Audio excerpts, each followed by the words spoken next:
Think the past was all about restraint and modesty? Think again. In the wild, lawless years before the Hollywood Code cracked down, some films went further than you'd ever imagine, putting surprisingly daring moments on screen right under the noses of shocked audiences and even more shocked censors. Today, these movies are nearly forgotten, but for a brief window, they left little to the imagination. Here are 15 pre-code films that revealed more than anyone remembers, changing Hollywood history and leaving a legacy the censors couldn't erase. Ecstasy, 1933. Ask any film historian about the most controversial European import of the pre-code era, and Ecstasy always tops the list. This Czechoslovakian drama starring a young Hedy Lamarr, then Hedy Kiesler, caused a worldwide scandal, not for its plot but for its visuals. Lamarr plays Eva, a newlywed in a loveless marriage who seeks joy and connection in the countryside. What made Ecstasy legendary were two key sequences: a swim in a secluded lake, with Lamarr shown in a way never before seen in international cinema, and a scene later in the film that focused on her emotional awakening. At the time, critics debated not just the morality but the artistry of these scenes. The film was banned in the United States for nearly a decade and cut or edited in countries from Germany to Australia. Even after it was allowed to screen, it was often only shown in art houses or with scenes trimmed. Hedy Lamarr later became a Hollywood icon, but Ecstasy followed her everywhere. Proof of a film that, for one brief moment, defied every boundary, showing vulnerability and the human form with a directness that no American studio would touch until the late 1960s. Ecstasy is remembered not for scandal alone, but for its honesty and cinematic daring, which changed what was possible on screen. Tarzan and His Mate, 1934. Tarzan and His Mate is a jungle adventure that still stands as one of MGM's most daring productions. While Johnny Weissmuller's Athletic Tarzan was a sensation, it's Maureen O'Sullivan's Jane who gave the film its reputation. In the famous underwater sequence, Jane swims freely through the river. Her body double, Olympic swimmer Josephine McKim, performed the scene, making it the most talked about footage in a mainstream American film of its day.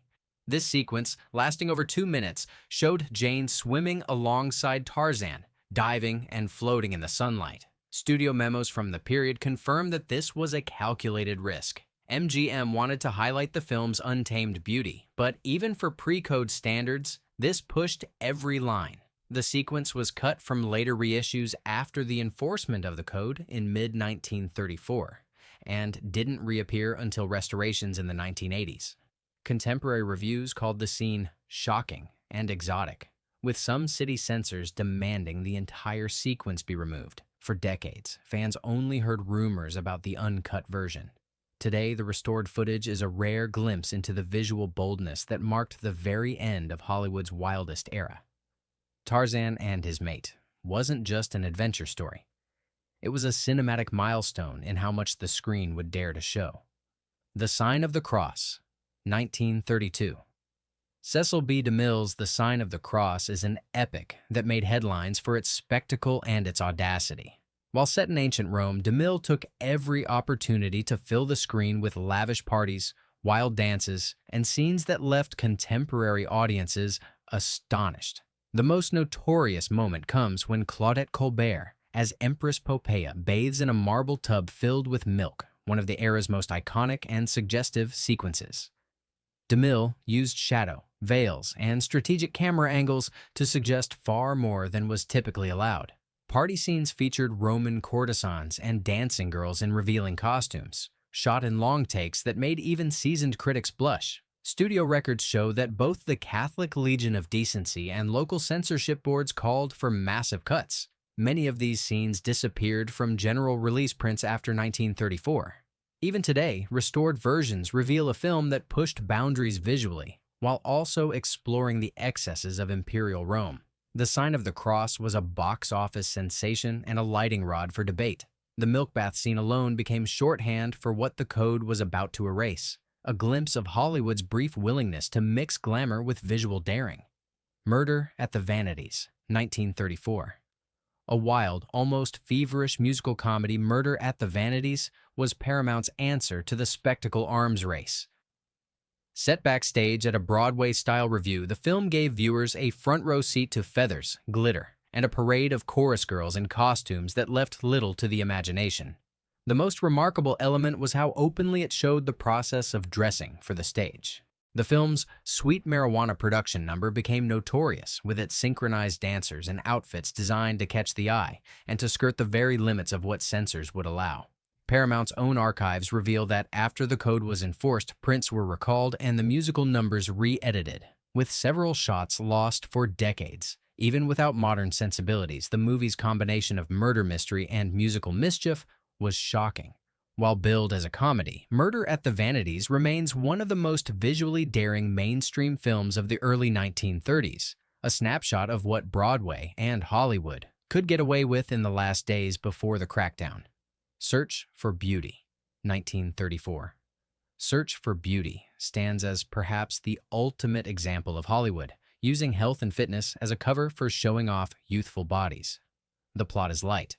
Olympic swimmer Buster Crabbe and Ida Lupino run a health magazine, but the real appeal is the dozens of athletic contestants who parade, swim, and exercise in scenes shot with a nearly documentary frankness. The film's swimming and locker room sequences feature extras, many recruited from actual fitness clubs, posing, flexing, and exercising in ways that left censors gasping.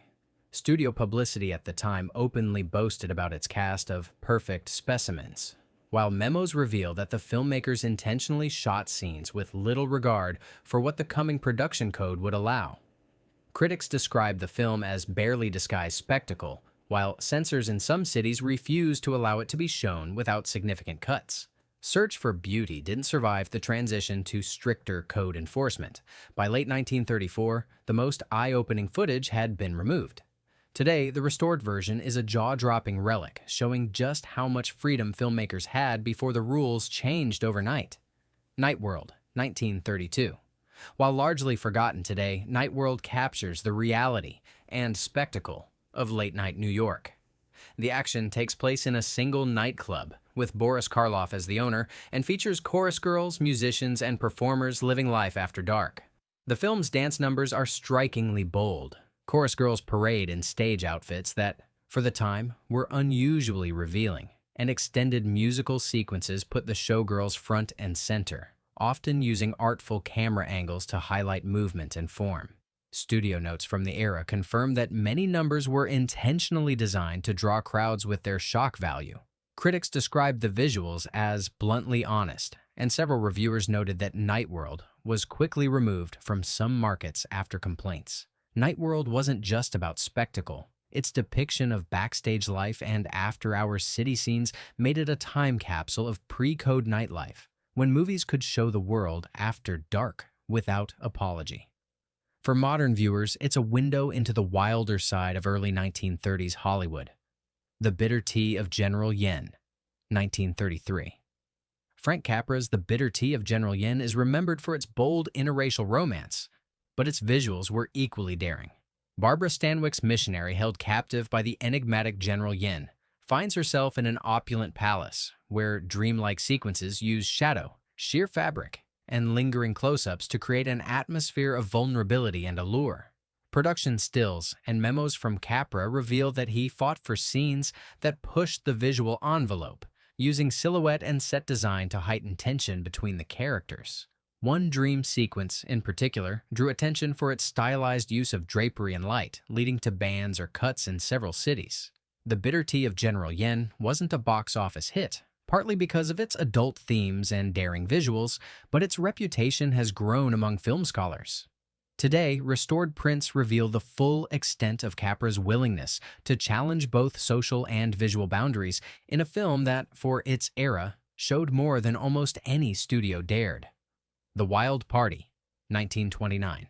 Clara Bow's reputation as the it girl was cemented by The Wild Party, a film set at an all-girls college that quickly turns into a celebration of youthful rebellion.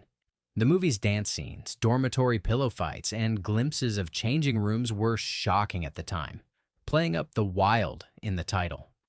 While tame by modern standards, The Wild Party featured extended scenes of the students in nightwear, preparing for parties and sneaking out for midnight escapades. These moments, shot with humor and a sly wink, offered viewers a sense of forbidden access to private spaces.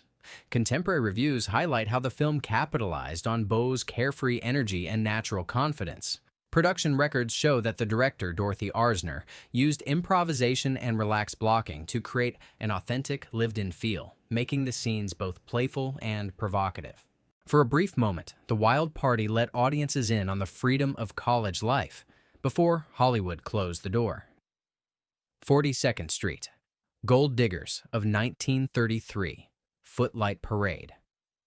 Before the code, Busby Berkeley's musicals redefined what was possible in American cinema. Films like 42nd Street, 1933, Gold Diggers of 1933, and Footlight Parade featured overhead shots of dozens of dancers, synchronized routines, and costumes that were little more than elaborate accessories. The choreography was designed to be both artful and eye-catching. Numbers like We're in the Money and By a Waterfall featured dancers in shimmering outfits, swimming in pools, or forming geometric patterns that highlighted movement and form. Production documents from Warner Bros. Show that Berkeley often clashed with censors. Costume changes and camera tricks were used to skirt rules, but many of the numbers were later trimmed for reissue.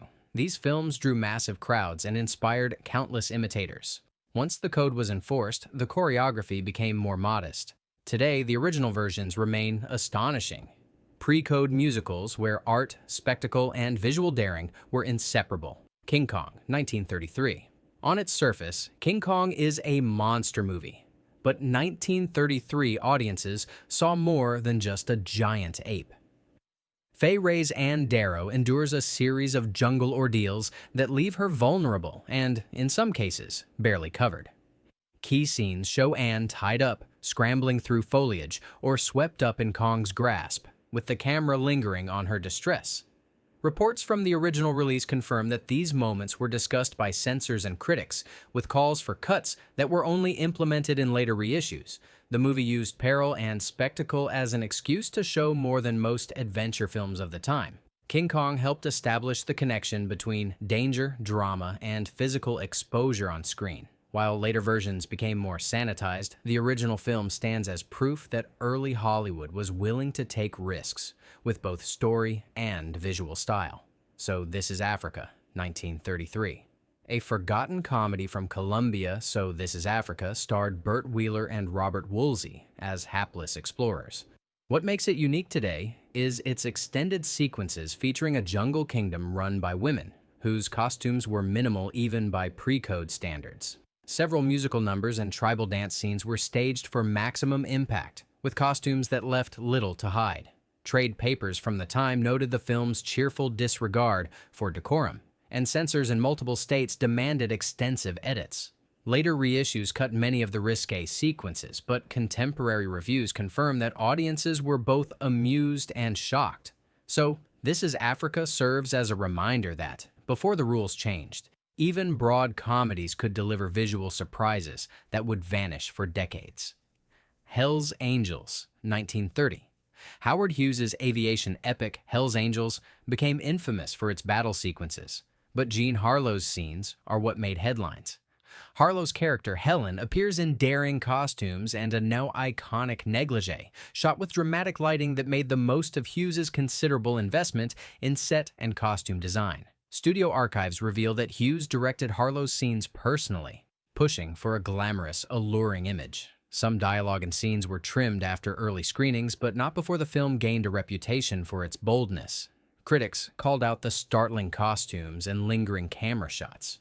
Hell's Angels remains an example of Hollywood's willingness to mix spectacle and glamour, setting a precedent for what could be shown until the code changed everything. Daughter of the Dragon, 1931. Starring Anna May Wong, Daughter of the Dragon is better known for its action and intrigue, but it also included scenes designed to be visually arresting. Wong's character appears in elaborate costumes, and several key sequences, set in dimly lit, exotic locations, are shot to suggest allure and vulnerability. Studio notes indicate that these scenes were staged with an eye toward visual daring, using shadows, veils, and camera movement. While not as overt as later films, the combination of atmosphere, costume, and Wong's commanding presence made these scenes unforgettable for contemporary viewers. Critics praised Wong's performance, and the film remains a rare pre-code example of Hollywood, giving a non-white star space to command the camera in ways both glamorous and groundbreaking. Cleopatra, 1934. No list of visually daring pre-code films is complete without Cleopatra. DeMille's epic returned to our list with Claudette Colbert playing the Egyptian queen, with charisma and confidence. Colbert's costumes, sheer, draped, and bejeweled, were designed for maximum effect. The film's lavish court scenes and famous entrance on the barge featured moments that would soon be banned. Production records confirm that DeMille intended these scenes to push boundaries. The director reportedly fought with the studio and censors right up until release. After the code, several scenes were cut for later reissues, but the original was a dazzling display of what Hollywood could create in its wildest era. Dr. Jekyll and Mr. Hyde, 1931. Ruben Mamoulian's adaptation of the classic story is often remembered for its horror, but it also pushed boundaries with its dream sequences and transformation scenes. Miriam Hopkins plays Ivy, whose first encounter with Dr. Jekyll is marked by a combination of vulnerability and allure, with scenes staged to show her silhouette behind a curtain and later in Jekyll's bedchamber, revealing more than was common for the time. Contemporary reviews noted the boldness of these scenes. Production files reveal that censors asked for changes, but the original cut was shown in many cities. Dr. Jekyll and Mr. Hyde stands as an example of how even horror films could blend atmosphere, story, and a touch of visual daring in the pre-code era. For a few wild years, Hollywood's imagination knew no bounds, capturing stories, images, and moments that would soon be hidden for decades. These 15 films remind us that the early silver screen was sometimes shockingly bold, unafraid to challenge what was considered possible. Which forgotten classic surprised you most? Share your pick in the comments, and if you love discovering cinema's wildest secrets, don't forget to like, share, and subscribe, because some of the most daring treasures in Hollywood history were almost lost to time.